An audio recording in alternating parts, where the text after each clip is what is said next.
what are we going to do? The experience that we're going to have, our expectations of the thing that we're going to deliver to the guests. Number two, their expectations. What is it about this thing that the guests are really interested in? What are they nervous about? What of their special interests relates to this? So you always want to find that out. Number three, anything that's got to do with logistics. Anything that I need to tell them in order to make this experience go completely smoothly. And then number four is safety and comfort and well-being. So enough water when you're climbing a dune, adequate shoes, logistics and safety, like I said, those two can kind of be blended, but you always want to think about those four things whenever you're making up an introduction for some experience that you're not, because often we have the opportunity here, we're doing some things that are set day after day, the same thing, but then you have the chance, like I did the other day, trying to take, let guests climb a mountain or whatever. You have some little experience that you're inventing, and this will be something if you're guiding for many years, you're going to be doing it over and over again. But you have to think of, how do I make this experience, how do I prepare my guests for this experience that we are going to have. Okay, so now I'm going to do the introduction to what we are doing here, because the reason why I want to bring you to a site like this is because the way that we operate here compared to how we operate at the main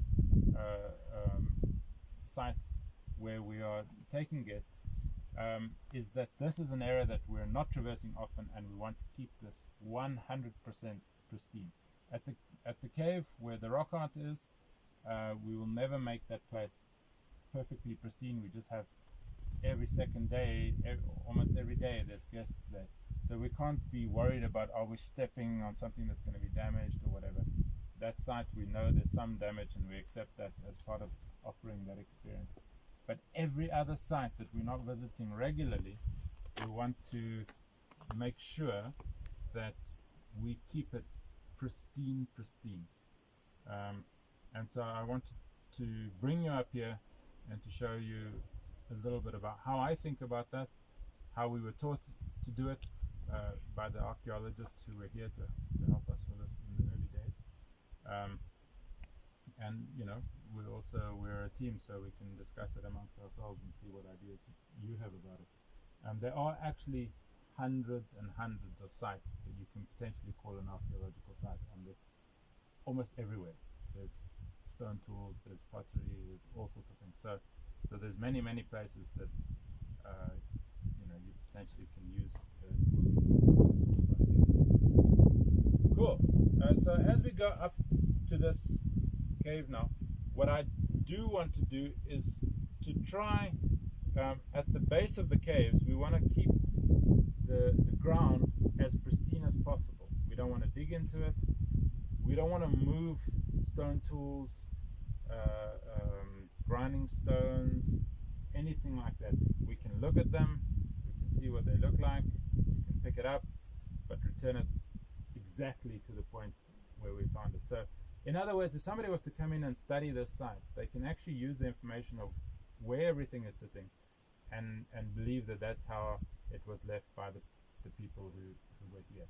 We know at the cave, rocks have been moved, everything has been changed around. No one will go and do research at that site unless they're studying the paintings themselves. But these sites, we want to leave them pristine. It doesn't mean you can't bring guests here, but you have to give this sensitivity talk to the guests. They must understand how we want to go into a place like this. So you're not going to bring somebody here just for fun.